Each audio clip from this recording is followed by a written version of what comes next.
Welcome to the Pillar Podcast, where we put racial equity front and center. Join us as we dissect equity policy, overcoming achievement gaps, and strategies that ensure equitable learning opportunities, experiences, and outcomes for all students. Welcome to another episode of the Pillar Podcast. I'm your host, Ian Brandon, and today I have with me a consistent, reliable, thorough, all the good things above guest, Dr. Shauna Stinton, the SBDM specialist with Diversity, Equity, and Poverty. Hey, Ian. How it's are you, nice Shauna? to be here. Thank you. I'm doing wonderful. It's Friday and the sun is shining and it's unusually warm for a winter, so I'll take it. You know, it's something about this Kentucky weather. You have sunshine, you've got rain, you've got cold, windy, all in the same week. Exactly. It's confusing. If you don't like the weather, stick around because it's going to change. It is confusing. Well, thank you again for joining me this year. Just like I always say, let's jump right in here. Sounds great to me. Thank you. So with various support groups that support our schools and families, can you describe the difference between an advisory leadership team versus a school-based decision-making council? Absolutely. So, Ian, they're very similar. In Jefferson County, we pretty much treat our advisory leadership teams, or an ALT, as a full SBDM council, except there are a few minor differences. The first difference is that there's no principal selection. So with a full SBDM council, should there be a vacancy in the position of principal, they would go through a process and ultimately make a recommendation to the superintendent, who would then accept or reject the council's recommendation. When it comes to advisory leadership teams, they're involved in the process in that the assistant superintendent sends out surveys to all stakeholders, but that's really where their participation begins and ends. So ALTs do not select the principal. Another thing is that they're not required to get training. However, in Jefferson County, with the exception of principals, let me correct that, all of our principals who serve in schools that have advisory leadership teams or full SBDM councils are required to complete the annual 3-hour training. However, their other members, so their parents and their staff members, are not required to get the training. However, Ian, the bulk of them do. Okay. So it's good practice. Yeah. It's, you know, if you want to be effective, you need to know what you're doing and know what your responsibilities are. Another difference is that there's no consultation. So with a full decision-making council, prior to hiring, the council will be consulted by the principal after the interview process before the principal submits the recommendation to HR and ultimately to the superintendent. That does not occur with an advisory leadership team. And the final thing, and the biggest thing, is that all of the decisions of an advisory leadership team are simply recommendations to the assistant superintendent, who accepts or rejects those based on the superintendent's wishes. So, but really, we treat them as if they're full decision making. Okay. It's budget season right now, so is the supervisor of an advisory leadership team going to say, no, that's not the budget you're going to pass, you're going to do this instead? No, that's not the type of leader he is. However, could he? Yes, he could. So that's really the main differences between the councils, but they are, and the advisory leadership teams, but they are very similar. With the recommendations, is there a period? Let's say a recommendation gets rejected. Mm-hmm. Is there a window of opportunity to resubmit with contingency, or if it's either accepted or rejected? Ian, I don't know. And the reason I don't know is because it's never happened. before. Like There I you go. said, now, I make no Yeah. guarantees, but like I said, they're recommendations, and it's unusual, actually unheard of for an assistant sup to say no. However, so let's say hypothetically speaking, a school sends their budget forward, and it's an advisory leadership team, and it goes and it's reviewed by the assistant superintendent, who says, no, you're not using your money correctly. They could very quickly meet again. My hope would be that the assistant superintendent would then meet with the council or the advisory leadership team to discuss the proposed changes.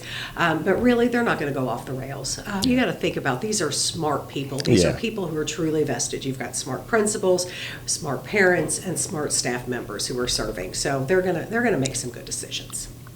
What are some of the characteristics that make a strong SBDM council? Well, I would begin with full participation. So you have full participation by all role groups. SBDM councils and advisory leadership teams are usually one principal, two parents, and three teachers. And so guaranteeing their full participation is important.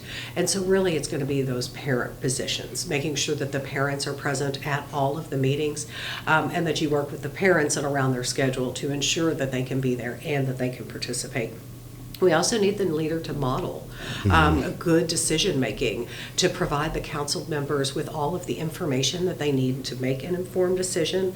And a lot of times, Ian, that's just giving them the information that they need in order to participate in the meeting. So if you are going to present the budget, a lot of the principals will have themselves, or an AP or a budget chair will create a slideshow or a slide deck, and they will provide that ahead of time so people can take a look at the information that's being presented to them. When you think about policy development, sending those policies out to council members ahead of time to get their thoughts, so I can look at it on my own if I have time, and we're not going to a meeting where all we're doing is just reading. And so making sure everybody gets the information they need in order to make informed decisions. Now, I would assume a strong SBDM council would yield a better culture and climate, a more efficient schoolhouse. Absolutely. Absolutely, because you think about it, that's modeling it. The shared decision making. And I'm glad you brought that up, because we do have some of our schools that have students on their SBDM councils. And that's a nice thing. We've got one of our it's a school that has K through 12. They have one middle school representative and one high school representative. And then we have a couple of our high schools who will add one or two additional student members to the council. And that's a great way to show the importance of shared decision making. We as district leaders and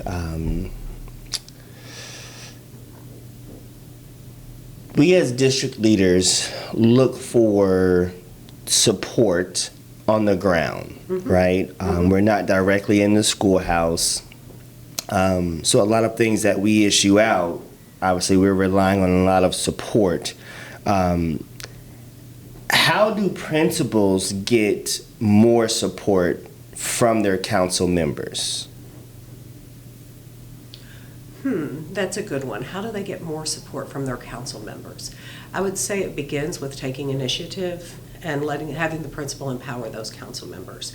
So, for example, you will have parent council members who will attend PTA meetings, and at those PTA meetings they'll discuss things that are discussed at the council meeting. And conversely, you'll have PTA members, like a PTA president, that will attend council meetings, and at those council meetings they're able to provide updates, and so just to bridge the gap between. So that's a way you can with the parents. But then when we talk about staff members, having them be committee chairs, we certainly don't want to overwork them, but giving them those leadership opportunities, that if they are on the council, they want leadership opportunities, and so just giving them those opportunities is effective. It's important and needed, and to me appears to be very hands-on and engaging, right? Absolutely, it should be. We look to we look to engage with our families and communities quite often, but sometimes that can be difficult. Mm-hmm.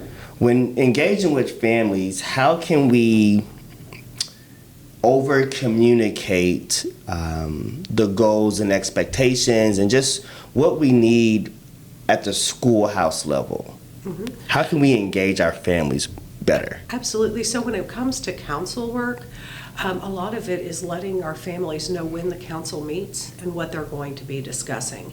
So providing an agenda ahead of time, letting parents know when and the community know when our council is meeting, and work with them to ensure that they know it's an open place where they can provide feedback to the council in order to improve student achievement at the school level. And if, let's say, a parent or guardian is looking to get involved with either a leadership team or a SBDM council, what sort of things should they be looking for? What factors do they need to consider? How do they prepare themselves for this type of engagement? Absolutely.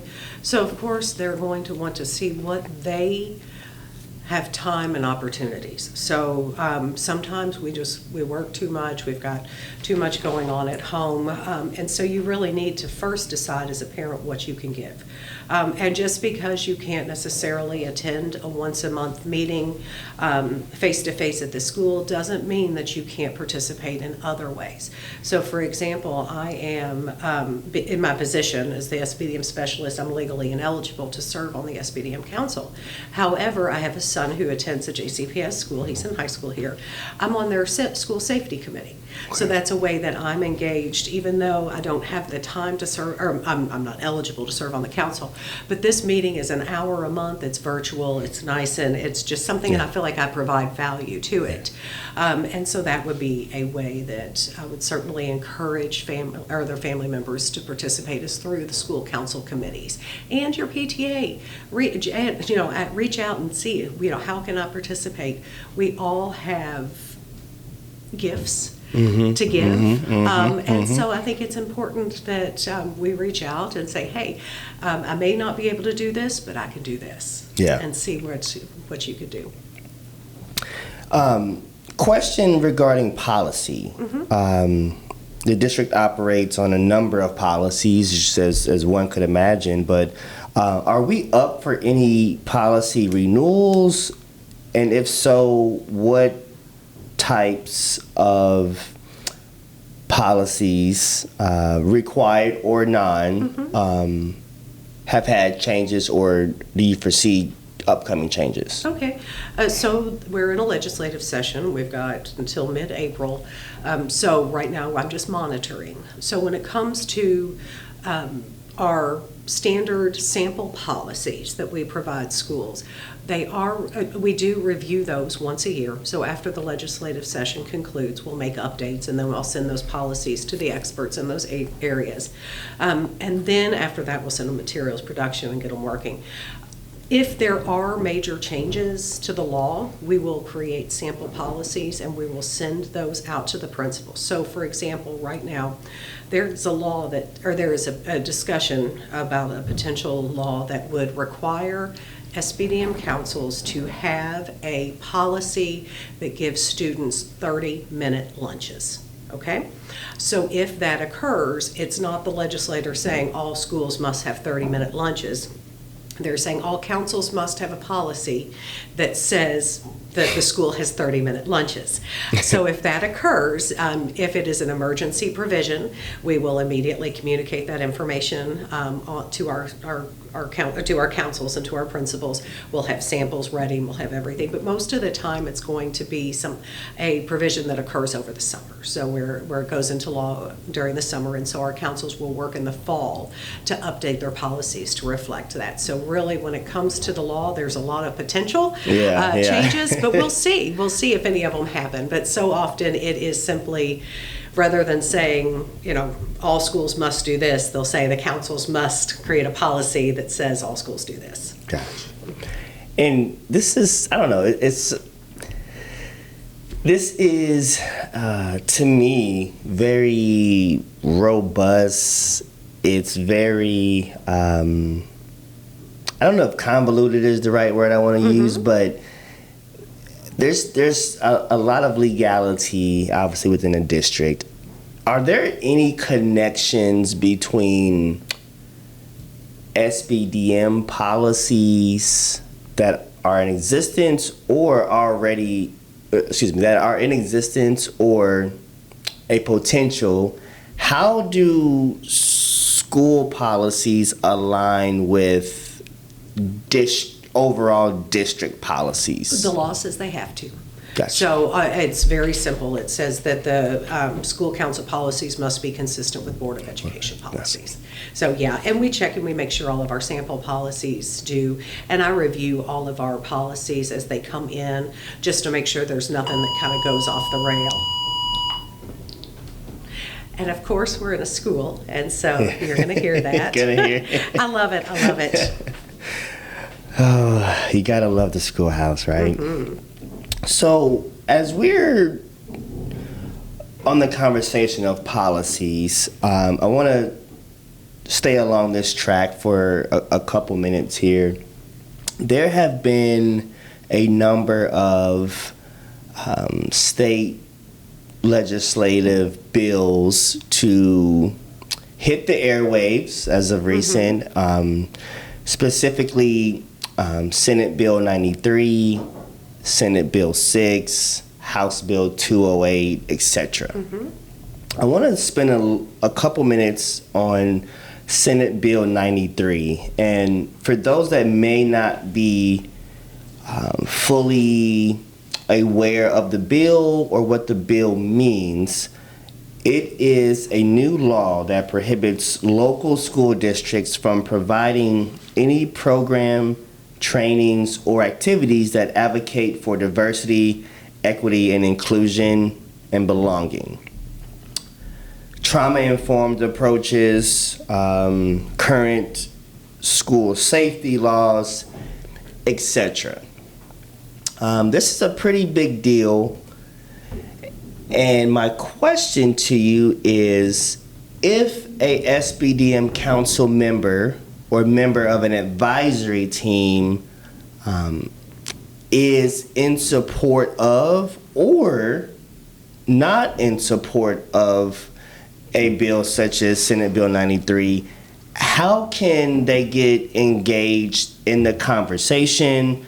Are there any best practices? What should one do?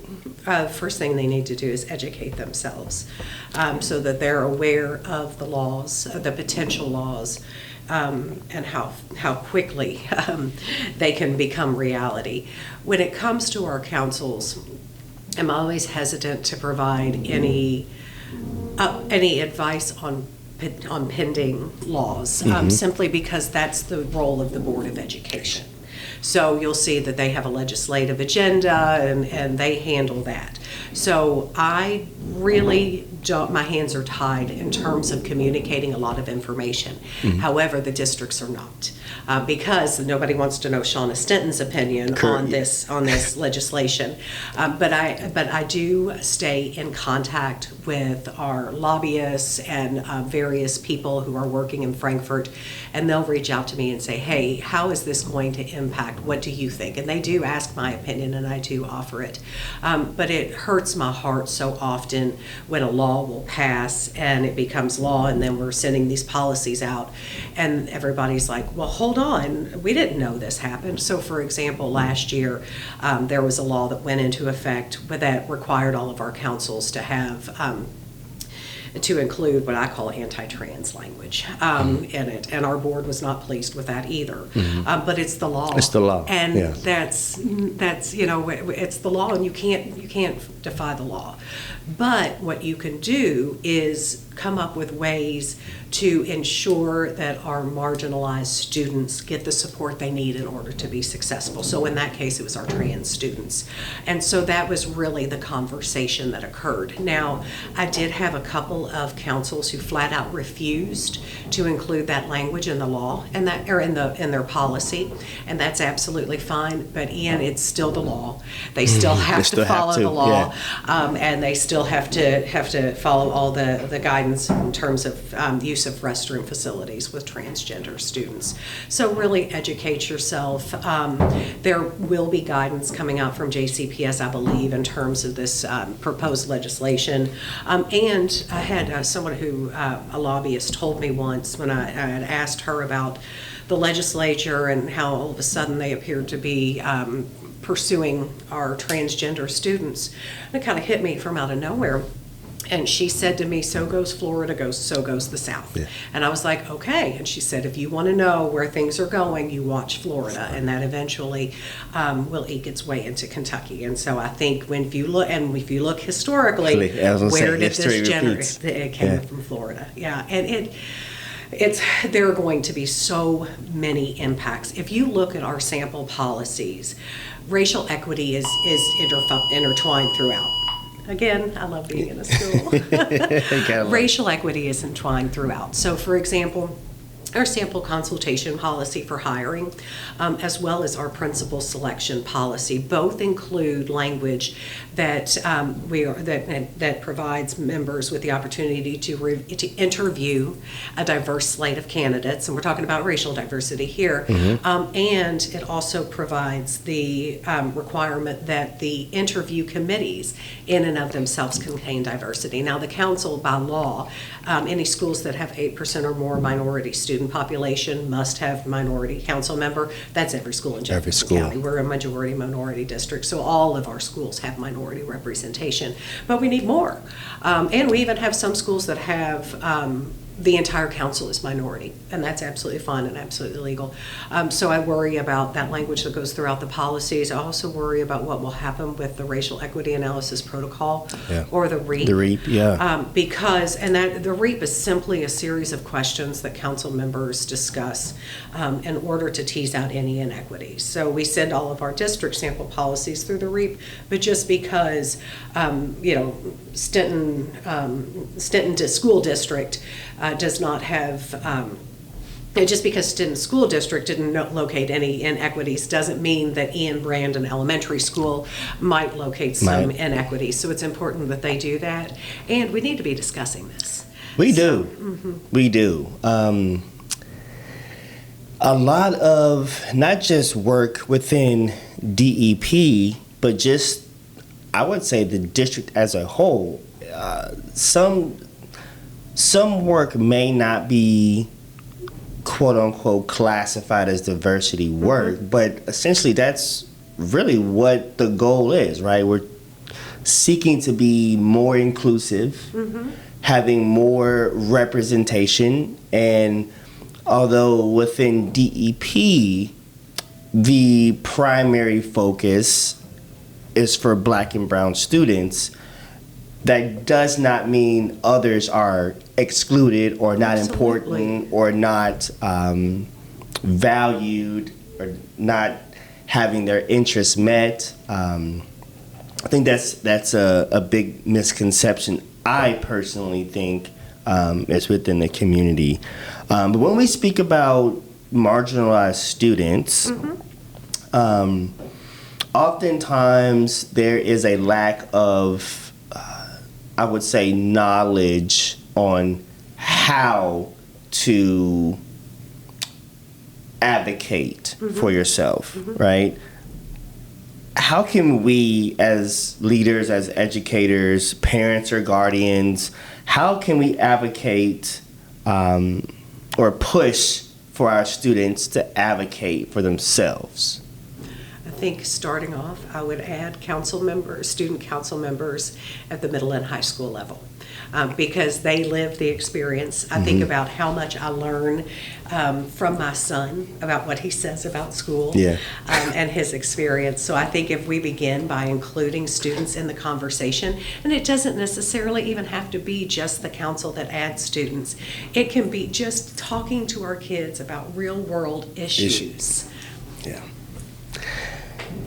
Yeah, because I think oftentimes we kind of forget how intelligent, aware, self-aware, culturally aware, just our students can be. And I think oftentimes we, as adults, can kind of push to the back burner a child's thought and perspective.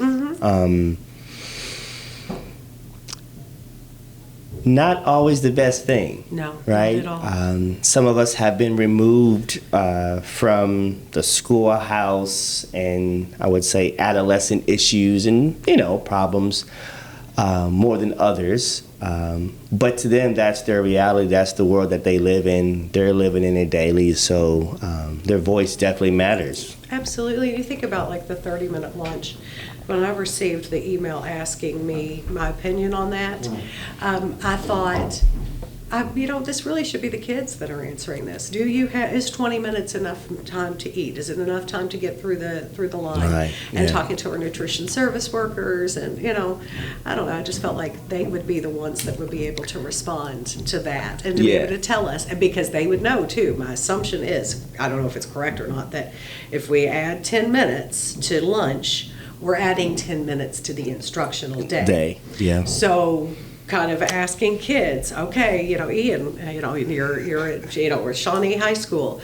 Would you prefer a 30-minute lunch and then to get out of school 10 minutes later or go 10 minutes earlier?